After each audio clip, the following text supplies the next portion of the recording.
Welcome to Amplifying Recruitment. In this episode, I'm joined by Will Colthup. We get into the real barriers behind why people put off getting started with video content, whether that's time, fear of being in front of the camera, the creativity, and how most recruitment leaders are actually already sat on more content than they really realise. If showing up online and increasing your personal branding presence is on your to-do list, this episode is for you. Will, welcome to Amplifying Recruitment. Hello.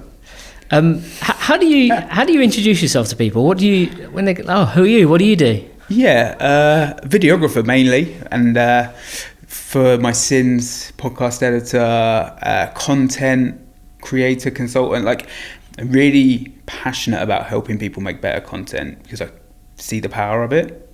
So yeah, anything along those lines really. And most of your work is with the recruitment industry, right? Yeah, background is recruitment industry. I used to work for TRN, ran an agency called Search Stack in recruitment.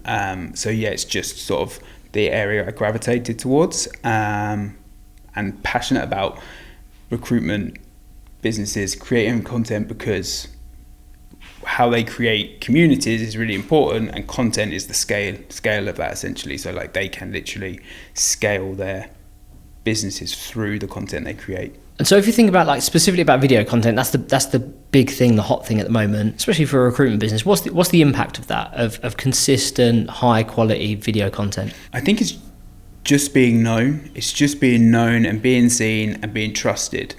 Being the go-to is probably the massive one, right? Like you want to be the guy that people turn to when they're looking to recruit or looking for a job. And how do you do that? Is by being consistently there, consistently seen, consistently, even if you're just being a commentator on what's happening within the industry, that works really well. Like an aggregator of other content that's industry news, you can just take that and be the guy that shares it on a Friday, shares what's happening, share what you're seeing, where's the moves, what's happening in X sector. But for me, it's just the case of being seen and being trusted that will really scale, whether it's the founder doing it or whether it's maybe like managing consultants or whoever it is within a recruitment business being like the face of industry essentially. Do they call that news hacking? Is that what that's called? I think news jacking maybe. Yeah. I heard someone describe it, that you pull a piece of news article and then you give your sort of spin on that. Yeah. Anything where you're commentating on what's happening and what you're seeing, you're getting in front of the news. So you're being, you could be delivering that bit of news to someone who's maybe a few days behind. Yeah. Or you could be at the forefront of what AI is doing to your industry. Like there's so many ways of delivering that. But if you're struggling to think of your own content, that's sort of a way of delivering content via a third party, right? Like you are just regurgitating with your opinion on what's happening, and that then becomes a way of building a show, a series, something that you can do weekly and easily create content around. You work with a lot of different recruitment businesses and founders, and what's the biggest impact you've seen from video content specifically, I suppose? So we had one client who's not currently a client of mine, where essentially got to the point where people didn't realise they were a recruitment company. They were running, so they had 4 sectors, each sector had a podcast, they would do a monthly insights document, they would run like companies in focus documents, they were commentators on their industry, and they would go to industry awards, the founder presented at these award ceremonies, and people didn't realise they were recruiters, which, is it a good thing? Is it a bad thing? I would argue it's a good thing because it's a bit of a Trojan horse, because recruiters have a bad rep, or not everyone's as open to working with recruiters. So if you become like the place that people go to for their news on your sector, actually, and we are a recruiter, I think we're seeing it done a lot more and more. But for them to be presenting awards at industry events is pretty massive off the back of that. I speak to a lot of recruitment business owners, founders, recruiters themselves, and I think one of the barriers is just not knowing where to start. So if someone contacts you and they say, can you come in and we want to do some video content, what is the starting point there? Do you start with the end in mind, like what's the goal, or is it something different to that? Yeah, there's a lot of barriers to overcome creating video content. Being in front of a camera, first one, is scary for some people. Recruiters generally fairly good at it. They're definitely good at talking on the phone a lot, etc. So that's one of the barriers. The 4 barriers are normally time, creativity, skills in terms of editing, and then the fear of the camera. So if you're time poor, you have to see it as a priority. I don't think you can grow a business very well without some type of content output, whether it's video, whether it's a blog, whether it's a podcast, whatever that looks like. You need some sort of content channel that you own, because LinkedIn could go tomorrow, and then where are you at? Because you haven't created an audience that you own. Whether you funnel that into an email list, that's great, or whether you build a YouTube channel, and that's great too. So you've got to see it as a priority. It has to be a priority. The second thing is creativity and skills, which sort of tie in together. Like, what do we talk about? Who are we going to talk about it with? And then how do we edit it? Who's going to edit it? How do we film it? They're all big questions that need answers. And then obviously the fear of camera I've spoke about already. But the long and short of it is, you need to understand that it's not a quick win. It's not going to be the thing that you make 3 videos and land 10 clients and then happy days. Yes. It's a 1-year process, a 2-year process, a 4-year process. Like, it's a big thing that will grow into a bigger thing, and that's a key for them to understand. And I qualify people out based on like how quickly they want results, because I think notoriously it's, let's do this, get it done, then we'll win. And when the first project doesn't convert, they'll think of trying to do something else. Whereas you've got to really dig in for first year to be like, oh, we're doing it now with this podcast, right? Yeah. We're first year of like digging in, knowing it's an investment to get to those fruits that start to appear, where people know who you are, they understand who you are, they ask to come on your podcast. That's the key. Is just actually, it's a long-term investment. That's indicative of the recruitment industry, right? That instant gratification, call that person, pull the job, phone the candidate, place them. I could have 10 grand in before the end of the month. And this just doesn't work like that, right? So if someone then, when they engage you, what's the starting point? What are the first questions you ask? Values, purpose, vision. Who do you want to be known? What do you want to be known for? Who do you serve? And you can really tell the people that genuinely care about their industry and want to serve their industry, because they would probably do it without seeing the results, if that makes sense. So like, we're looking to just help people, right? We're just looking to help people, which is, I think, what a lot of recruiters want to do. They want to help people find their dream job or find their dream client. So if you can go in with that mindset of like, we're going to make content that really helps our sector, whether that helps our sector understand more of what's happening around them that they need to know about, or whether it helps clients get better at talent attraction, they really need to understand what their vision for their content is and their channel is, and then like what their values are around that. Like, how do they want to do it? They're the biggest two, really. With I can't remember what you labelled it as, but it's basically having the ideas and the creativity to, like, lots of us don't have that, which is why we come to people like you and go like, what should we do? How do you help them come up with that sort of stuff? I would just argue back that they probably have it all in here already. Yeah. Like, so many recruiters have so many stories of times they've helped clients find impossible candidates, or they've helped candidates find their perfect job, and all that is content. It's all stories. It's literally perfect content, but it's distilling it, getting it out of your head, writing it down, understanding how you frame it so that when someone reads it, it resonates.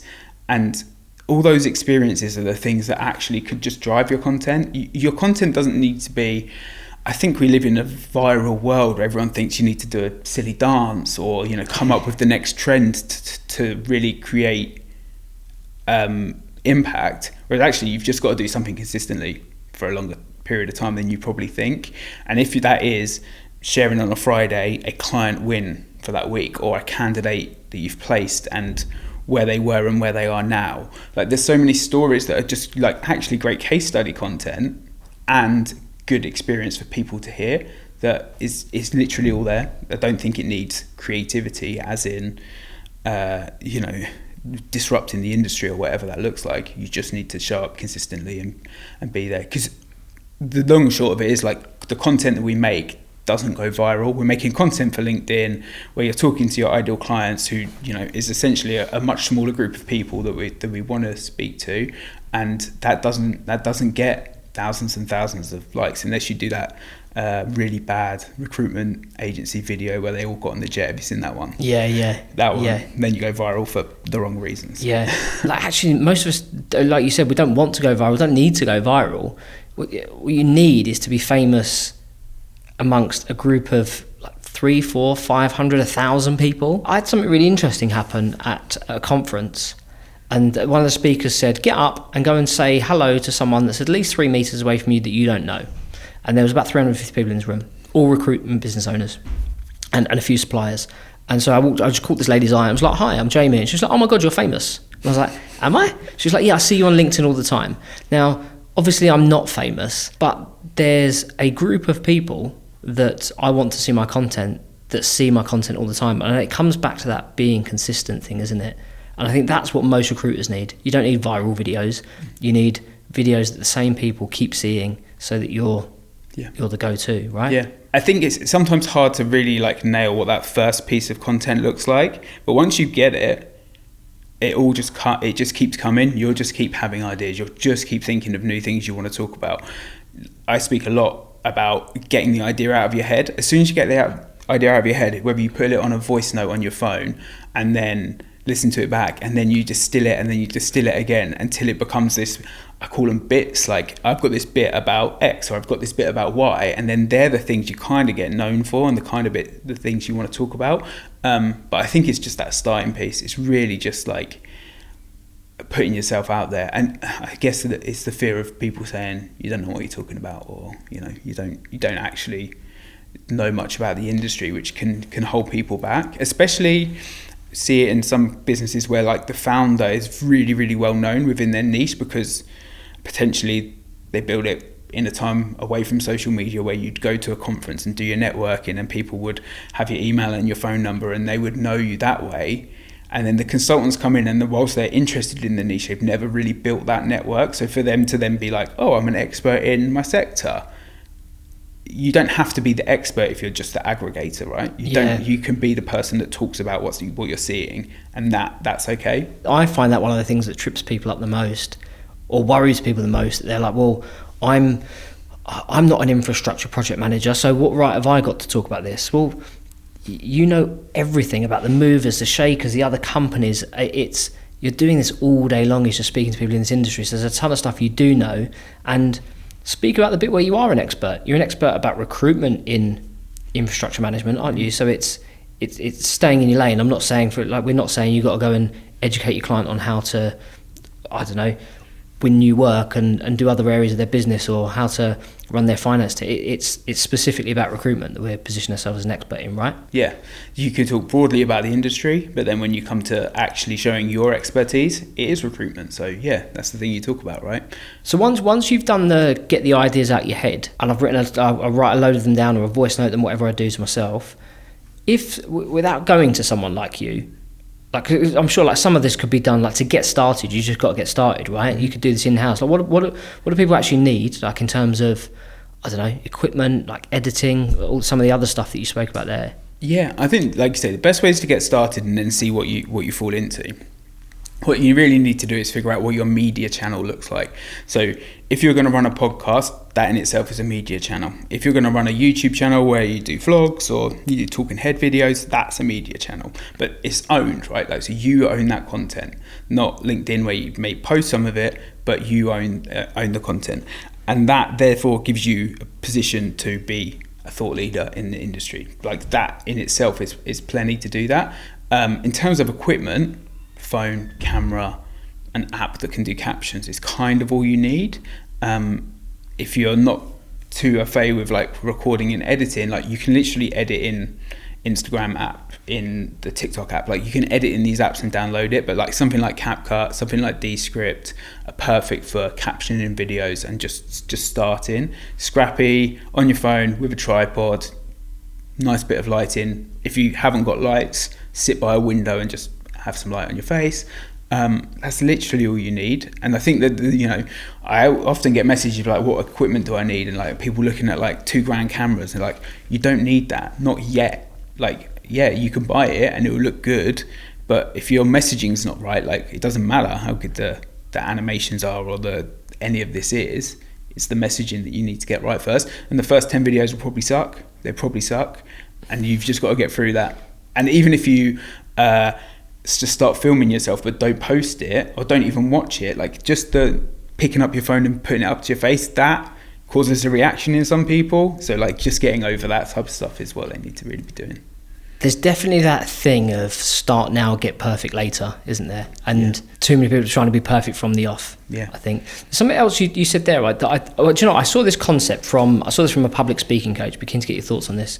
And so what he was saying is that lots of people have an amazing message, and because they have an inability, he drew it as like a circle. So the circle is like your message. And he drew a circle outside of it. He says, so you have this amazing message or knowledge that you should be giving people. So the next circle, lots of them have this poor ability or inability to speak publicly and deliver that message, and therefore it never gets out to the world, right? That sounds a bit woo-woo and wanky, but that was his whole thing as a public speaking coach.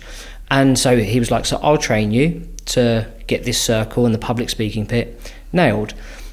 I've heard like an updated version that he speaks about. He said there's now a third circle where you can have an amazing message, you can be great at delivering that, but if your production value is low, you diminish the message. So in the same way that I've got this amazing message, but I can't speak, so the message is diminished.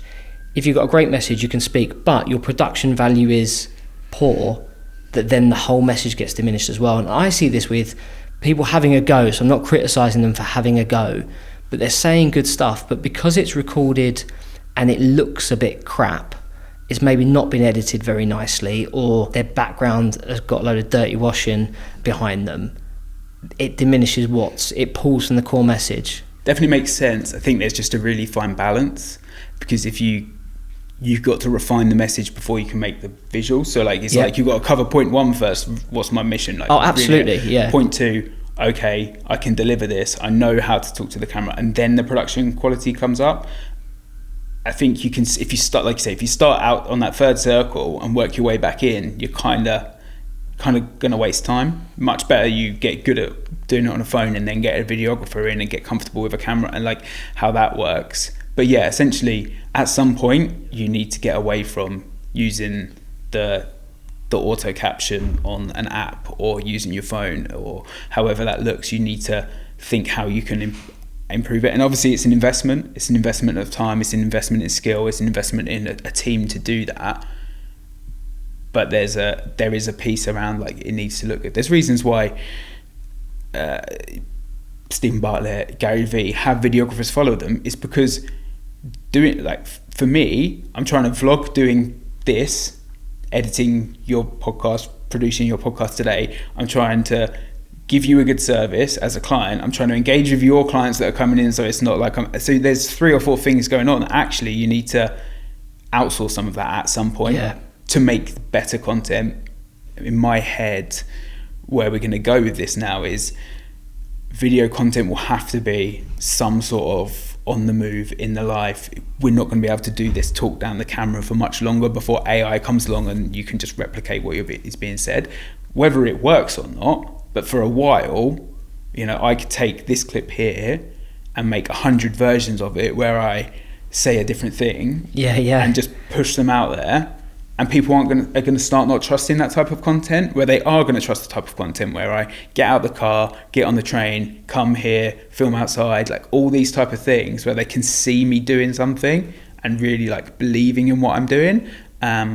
So there is going to be a shift in terms of what that looks like. But yeah, production quality, as soon as you can, get someone else in. The second thing to that is having another pair of eyes on it, having someone else edit your content, for example.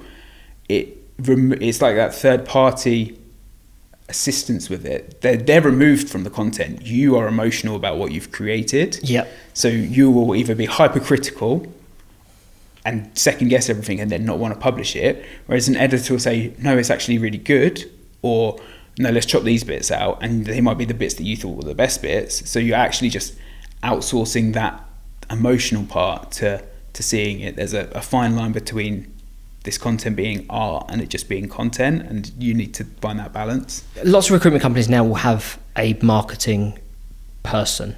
And I think actually what I'm compared to maybe 10 years ago, that hire happens far earlier in a business's journey than what it maybe once did. And so that might be our 12th hire is a head of marketing, rather than it maybe was hire number 50 previously. There's an argument that maybe should be even earlier. Where do you think video will come in? Do you need a marketer that can do all the video stuff as well? At what point do we need an in-house? You and I were having a conversation recently about this, about the size of a business, and going, really, they should have their own videographer full time. When do you think that starts to come in? I think the problem becomes when your 12th hire is a head of marketing who's making PDFs. Like, that's the actual problem. There's no one implementing the strategy. So notoriously in recruitment, the founder is a salesperson, a really, really good recruiter who's building their own business. So marketing content becomes really bottom of the funnel, content that is made to convert without anything that is a bit more brand awareness, top of funnel.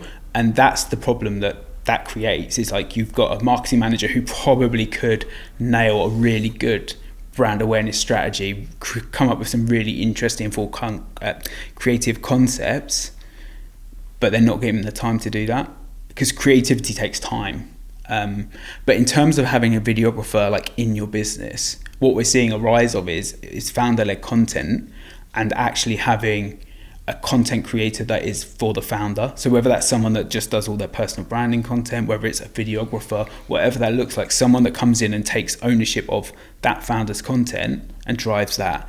Within a recruitment business, what you'll see is, if you had a videographer that worked with, say, a 40-head recruitment business, is distillation of actually how much content can each person get out of that videographer. It's great to have someone there, but they've only got like a time span of what they can do.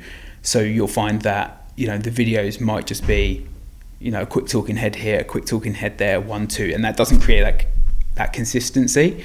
That's the main issue you'll come up against. So it's actually probably marketing manager comes in, right, we've got two managing consultants and a founder.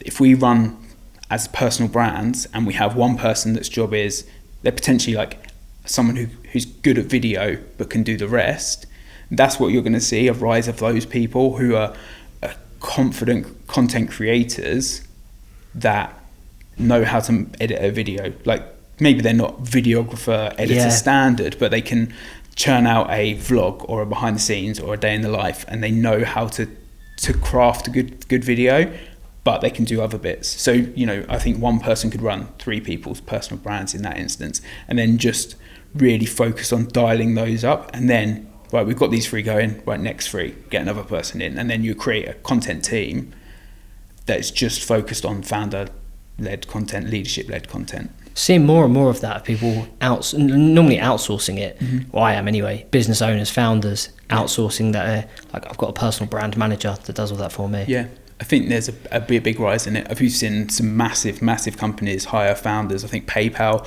had a job ad out for like 200k personal branding founder content person. I've seen job descriptions that are very similar. Like, it does tend to lean into video, which is sort of where we sit. Like, there's always going to need to be a video element of it, but yeah, anyone to run like personal branding content. It's probably what used to be a social media manager that would come in and run your brand page. Yeah. Now comes and runs your founder page, which is, on LinkedIn, 10 times more effective to run stuff through a founder than it is through a brand page, something like that. So yeah. You probably get asked this all the time. I think I think anyone in marketing gets this. How do you measure the ROI on it, or can you measure the ROI on what you're doing? Vibe ROIs? No, I think it does come down to that. You can measure inbound, you can measure messages you get, you can measure that, but like I literally did a post about this 2 days ago, or yesterday, sorry, talking about the ROI of what I've posted in the last year, and like tangible clients in is probably, like, for me, solo videographer, content creator, is like 1 to 2 leads a month potentially. Like, that isn't mad, and it probably makes people think he probably doesn't know what he's doing, but the type of people that come are literally ready to buy. Like, they're ready to, let's get going, I want to do this. My battle half the time is getting people ready to go in terms of like, okay, I know I need to do video now. Because they'll come and they'll say, I know I need to do video now, and you'll let them know exactly what you need, and they'll come back 6 months later. So in terms of that ROI, it's really a case of just measuring what's happening, and it's really hard in a bigger business, right? Like you can't just be like, oh, it seems to be working.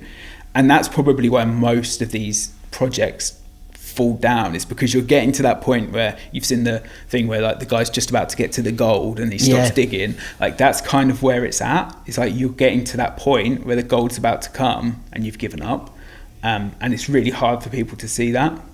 But I think more and more people are getting to that point where they go, you know what, we've just got to crack on with this, because it works for bigger businesses. They all started somewhere. We've just got to realise that we're at level 1, they're at level 100. We've got to do the reps together. How do you combat that? Like without giving like what you've just given there of this is what it is. Is there anything else that you tell people to try? Because there must be people that come to you and then go, I can't measure it, and there's no quick wins that you can guarantee. Then I don't know if it's worth it. No, I think they're just not the right people. There's other marketing fits for them. You know, go and run some paid ads. Go and do some Google ads. Go and do that stuff if you need the quick wins. I would probably say if you need the quick wins, you should have started doing your marketing a year ago. Like that's the kind of thing where you'll see it as well. Like your BD needed to start 6 months ago. Yeah. So actually, if you can get people to see like what we do now, you'll see the results within 1 year, and the investment is X.